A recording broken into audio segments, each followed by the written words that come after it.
Hi, my name is Merel Eimers from Nuffic, from the Netherlands.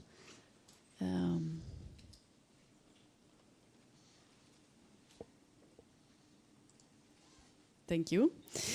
So I want to speak today a bit about one of the aspirations behind micro-credentials that has been, at least in my experience, a bit more in the background of the conversation so far, and that is how micro-credentials on the one hand and recognition of prior learning on the other hand could synergistically boost each other. And as said, I work for Nuffic, which is the INIC of the Netherlands. So thinking about recognition is actually my daily work.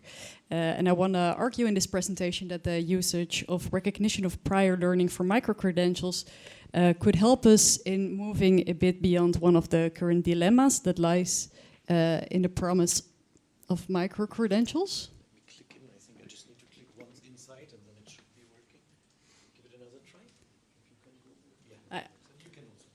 All right.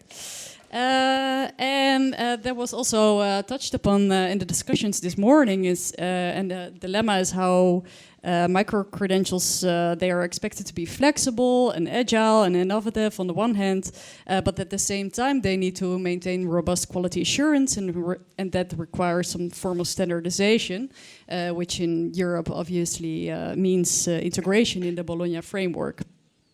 But before we start, there's one thing I need to address, and that is the issue of terminology. Because to talk about both recognition of prior learning, or RPL, as well as about micro-credentials, bears the risk of opening a linguistic can of worms. Because even though indeed it has been 3 years since the European Commission brought out their definition of micro-credentials and its European standards elements for their description, the debate about how to frame micro-credentials is still far from over.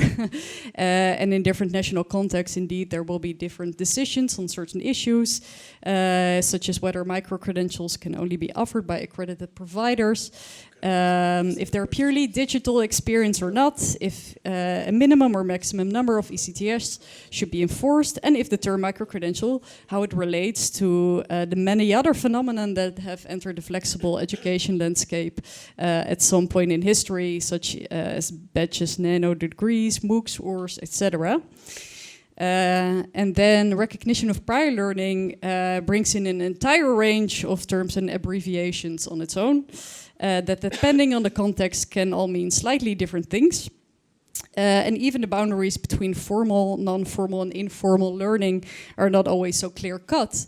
For example, non-formal learning often refers to structured but uncertified learning for specific groups that are underserved by the formal education system. But in some national contexts, non-formal learning is actually mostly associated with learning experiences offered by commercial providers. So it's definitely not my intention to settle these debates. However, for the purpose of this presentation, it's helpful to use a definition of RPL. So I chose this rather broad one from UNESCO, which describes RPL as a process undertaken by qualified personnel of identifying, documenting, assessing, and certifying a person's competencies acquired through formal, non-formal, or informal learning based on established qualification standards. So I feel this could be a helpful starting point, but in general, I would rather like to invite you to become a bit relaxed in the usage of terminology and to rather look at the formality of a learning experience as a continuum, at least in thinking about the current landscape for micro-credentials, which includes many courses with, let's say, different shades of formality. And so for this purpose, it's helpful to take a step back and discuss a little bit of dilemma around the micro-credentials that I started with. So it's still safe to say, I think, at this point that higher education in Europe has become quite familiar with micro-credentials, as was noted in the 2024 Trends report from the EUA. 70% of institutions now offer some form of non-degree programs, including micro-credentials or badges. And for another 21% of institutions, the development of these offerings are currently in place. And 2/3 of the countries in the EHEA now offer micro-credentials in higher education, and 10 countries have already made the step to include micro-credentials in their national qualification frameworks. So it would be quite realistic to expect this trend to continue in the coming years and see that higher education institutions will not only increase their offerings of micro-credentials, but that there will also be an increase in efforts to further standardize them at system level and to a certain extent to regulate them in their national context. For example, in terms of who can offer them and why and how to quality assure them and install national repositories, etc. And of course, this will be good news for recognition and portability of micro-credentials. But at the same time, recognition remains a challenge that needs to be addressed as a specific issue. And this is also confirmed by the same trends reports that stated that 68% of the questions institutions identify the recognition of micro-credentials to be a challenge. We also see this in our own recognition projects, where we often learn that institutions find it difficult to recognize micro-credentials even from other accredited institutions. Apart from certain legal restrictions they have to deal with. This is because very often important information is still missing, so this is mostly a transparency issue. So, for example, the MARTA project, led by the Italian Ingegnere Cimea, has performed a text mining analysis on the dataset regarding the learning outcomes of a sample of 1,049 micro-credentials. They only considered micro-credentials by accredited and recognized higher education institutions, and they disappointingly found out that more than 25% of the descriptions did not provide any information on ECTS, and almost 50% did not provide any information on the learning outcomes of the course. So obviously, these courses from formal providers would pose a significant challenge for academic recognition. And this challenge gains even more urgency as there seems to be indeed an intentional openness in the 2022 Council recommendation, especially with regard to the providers of micro-credentials, which naturally includes education and training institutions, but also a spectrum of other stakeholders such as social partners, employers and industry, civil society organizations and others. And even though such an open framework fosters innovation and collaboration, we may also expect that in parallel to further standardization of micro-credentials, the space for experimentation will continue to be used by different parties. And that means that recognition professionals will continue to be confronted with a very large diversity of micro-credentials in their practice. So RPL we think should be part of the solution in navigating through this diversity of learning experiences. According to the ETF guidelines to design, issue and recognize micro-credential, anecdotal evidence suggests that RPL is already currently used as a default procedure that institutions rely on for the recognition of micro-credentials when they have no other procedure in place. However, as is also pointed out in the ETF guidelines, RPL is perceived as time-consuming and a costly procedure, both from the perspective of the recognizing authority as well as from the learner. And therefore, using a full RPL procedure in many cases will not be proportionate to the volume of learning that is constituted in a micro-credential and will not enhance smooth and efficient recognition. So that is why the ETF guidelines recommend developing simplified, fit-for-purpose RPL procedures for the recognition of micro-credentials. And similar recommendations for fit-for-purpose RPL procedures were made in the Micro-Bol project, and not coincidentally, STAC project that was coordinated by Nuffic. So far, so good, but what is concretely meant by this? So we would propose that RPL Lite procedure could take on many different forms, but would generally contain one or more of the following elements. Very simply, RPL Lite should be a procedure that is directed towards the recognition of a small volume of learning. So this means that it's not meant to get a broad overview of somebody's skills and competencies in relation to a certain field, which may be done in a full RPL procedure, but it should rather be utilized to validate a smaller specific set of learning outcomes. And secondly, it should be fit for purpose, and this purpose most often will be quite narrow. To be concrete, in a survey among higher education institutions that we conducted as part of our current project, AR25, we found in most cases the purpose of recognition of micro-credentials was to get credit or exemptions, followed by admission to a study program. However, more detailed observation of these results revealed that in most cases, institutions limit the recognition of micro-credentials to even more specific purposes, such as admission with advanced standards, but then only in a master program, or compensation for deficiency. And so an RPL procedure could be organized to serve really such a specific aim. Furthermore, RPL Light should not just be light in terms of recognizing a small volume of learning, but all the amount of time, labor, and financial resources, both for the learner as well as for the institution, should be proportionate. But perhaps most importantly, it could be utilized as a light step in improving our policies for RPL in general. What an RPL light procedure would look like would very much also depend on an institutional and legal context and how strong the existing RPL system would already be. Micro-credentials may be used to assess this context and to implement relatively low threshold actions to create more flexibility in admission procedures and work towards improving RPL in general.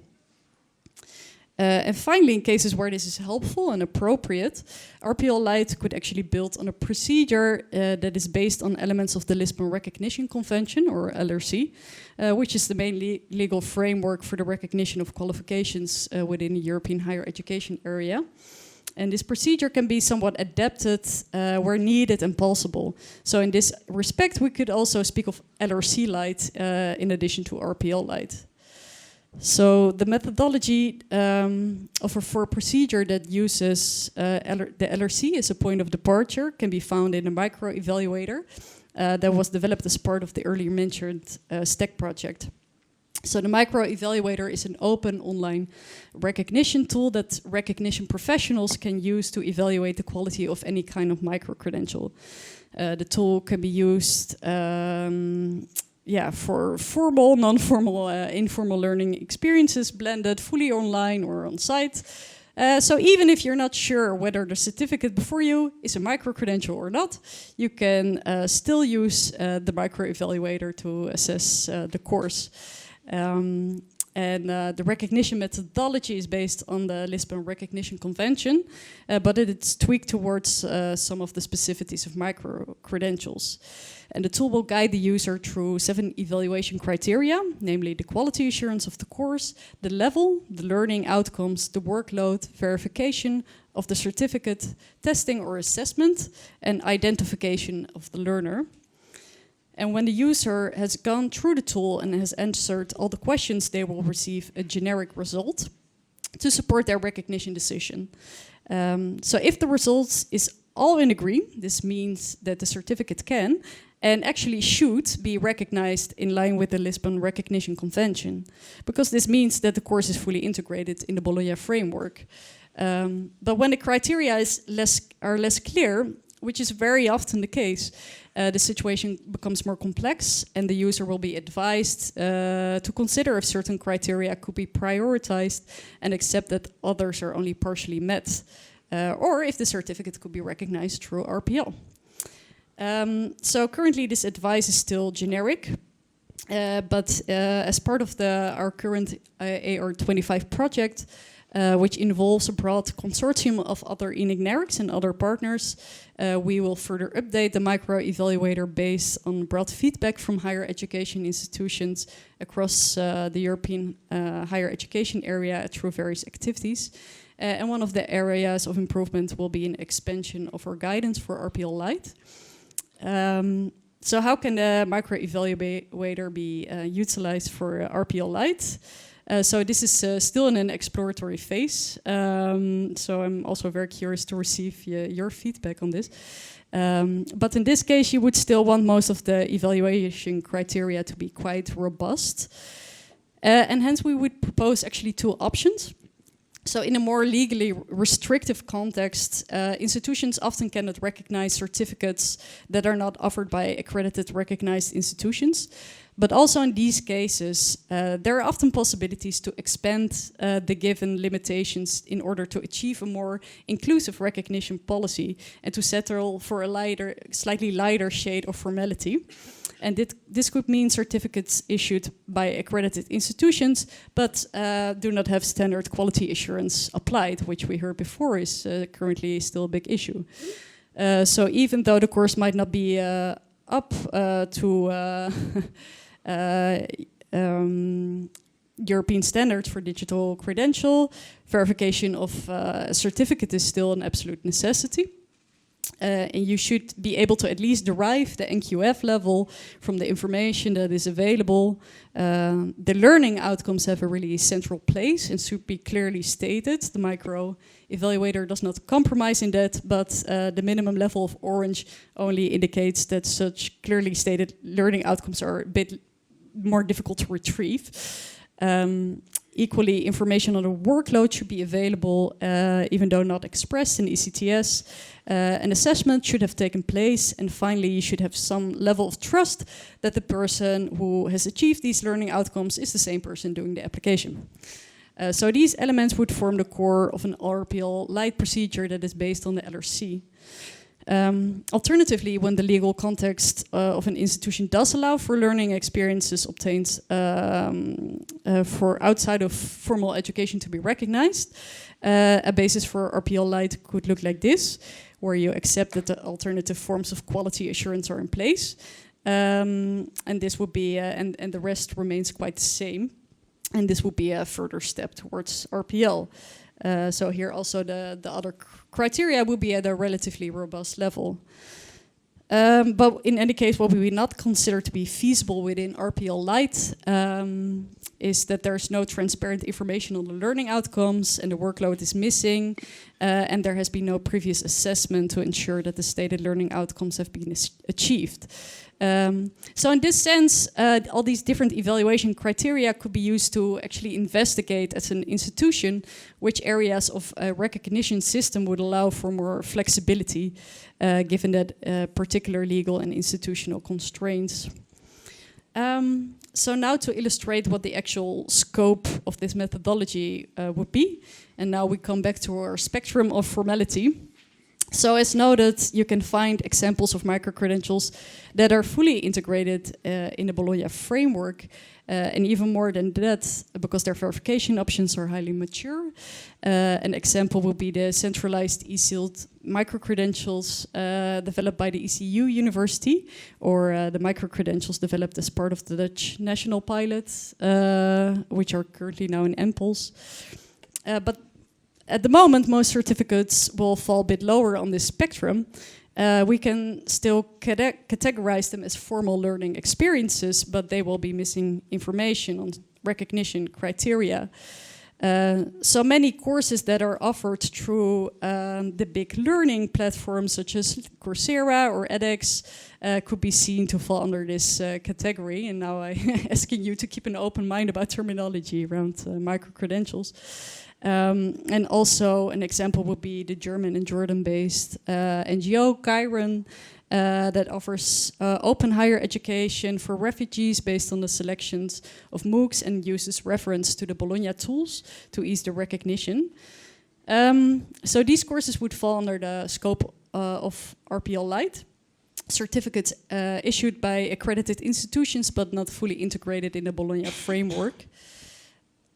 Also under the scope of RPL Lite would be micro-credentials offered by alternative or non-formal providers that are making a real effort to comply with the European standard elements. So, for example, the private French distance learning institution Open Classrooms could be seen as an example of this.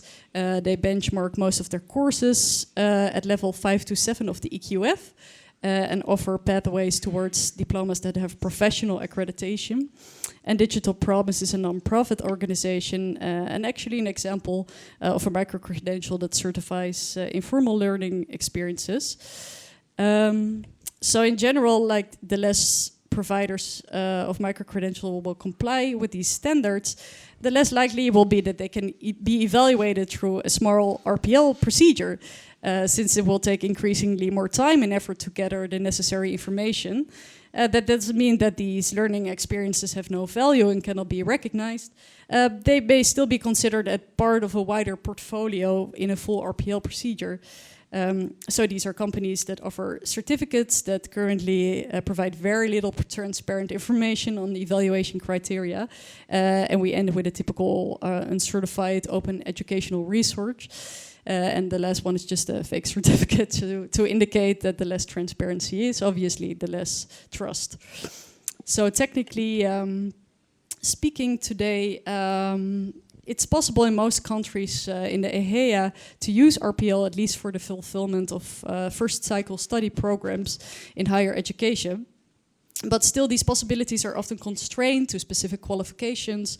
And as in many countries, RPL systems are still not fully functional.